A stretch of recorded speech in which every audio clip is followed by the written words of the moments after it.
Yeah, inside the last 25 minutes of the SportsMax Zone for this Tuesday. We're going to talk some cricket now. The West Indies will take the field again on Wednesday when they face New Zealand in the first game of a three-match T20 international series. This at Sabina Park in Kingston. This is the first time in 8 years that the Kiwis will play in the Caribbean.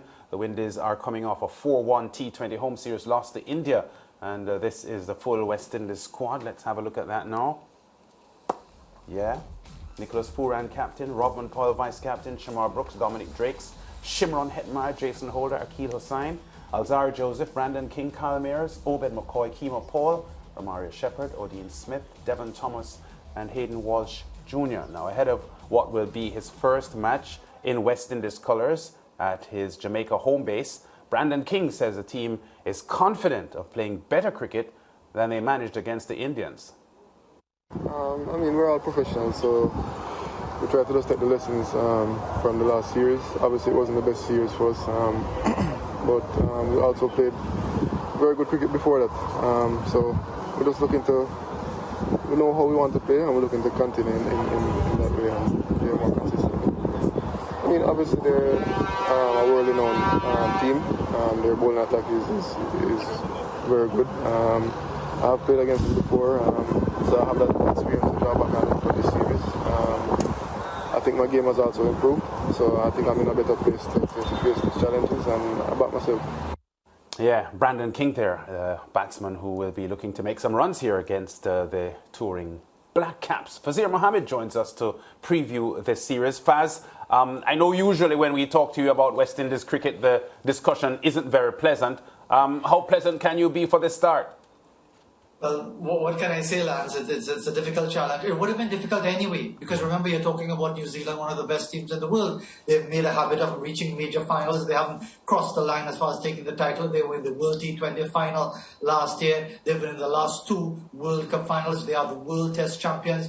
So even though, again, they continue to be, for whatever reason, still lightly regarded on the international stage as one of the glamour teams of the world, they are one of the best in the world. So even if the West Indies had pushed India close, which they didn't, it was going to be a challenge anyway, even more so now that, especially after that last match on Sunday, they look so confused as far as the structure of the team, as far as the composition of the team, as far as just the batting lineup, the options that are available, batting and bowling. They need to get their act together very, very quickly, or it could be another embarrassing series. Yeah, how ready are the New Zealanders though, Faz? Because they just arrived in Jamaica, I think 36 hours ago, and spoke of not, being tired from a 9 or 10 hour flight and not going into training on Monday, probably having just one training session on Tuesday. They did speak of having a few of their players in Kingston from last week, but the bulk or the nucleus of the squad having arrived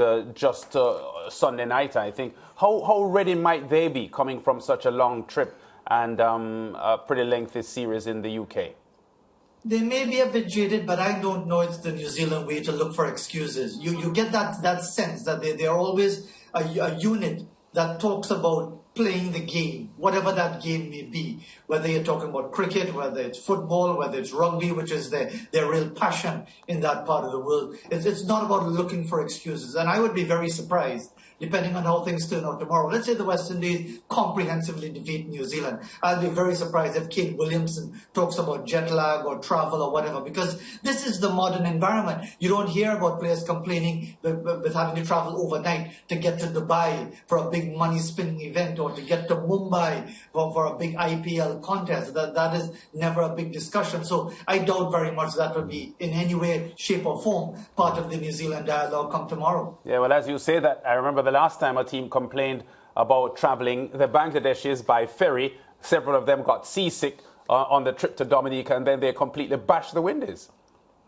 And that's how it goes sometimes. Well, they actually were beaten in Dominica, but then they swept the West Indies in Guyana very easily in the one-day international series that followed. So, yeah, I mean, the thing is, Lance, it may not be ideal, and we know how the demands are. It's an increasingly congested schedule. You've got T20 franchise tournaments all over the place. You've got a World T20 to prepare for. You've got one international points you want to get. There's test match cricket somewhere in between as well. You want to spend some time with your family also, because there's still a life beyond the game. So it's not easy. It's not challenging. So even if we look on from the outside and see it as the ideal lifestyle, it is in many cases anything but.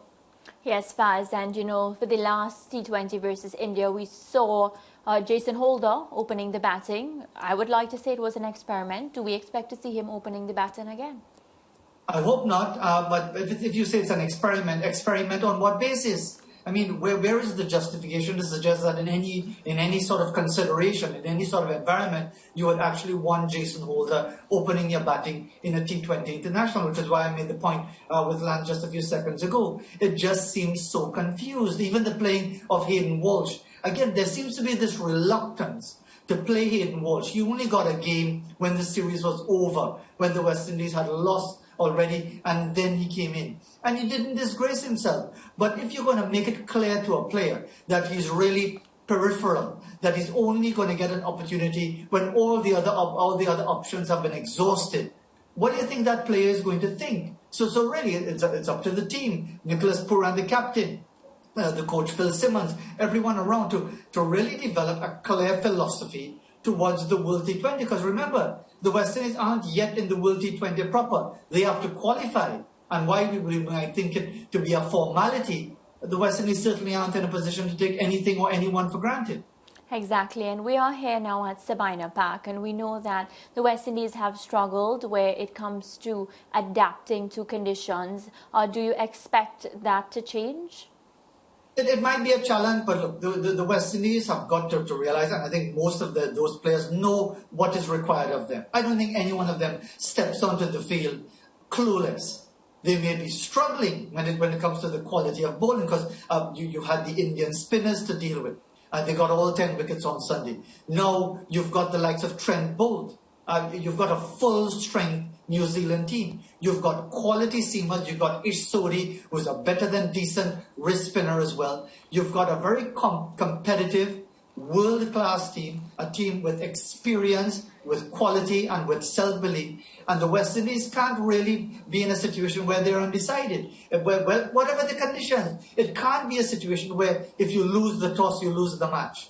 You can't be carrying forward that narrative about whatever time the match starts, or whatever the conditions are, or it's too hot, or it's too cold, or it's too dry, or it's too wet. You play the conditions that are in front of you, because it's the same for both teams. Yes, and what we've seen from the India series, a lot of inconsistency. Faz, I'm going to ask you, as we get ready for this New Zealand series, any of the West Indies players that would have put their hands up for that T20 World Cup if we are to make it?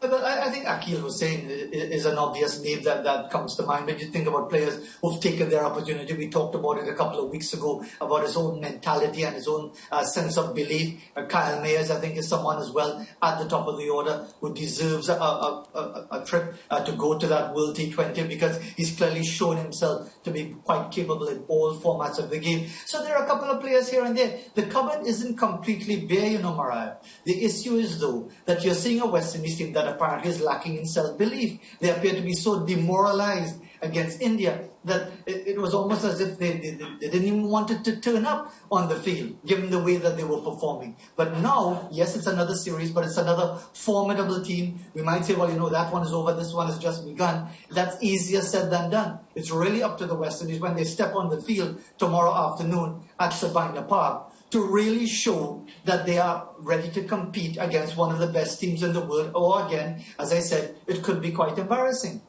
All right, fans, we'll leave it there and see what happens at Sabina on Wednesday afternoon. Thanks.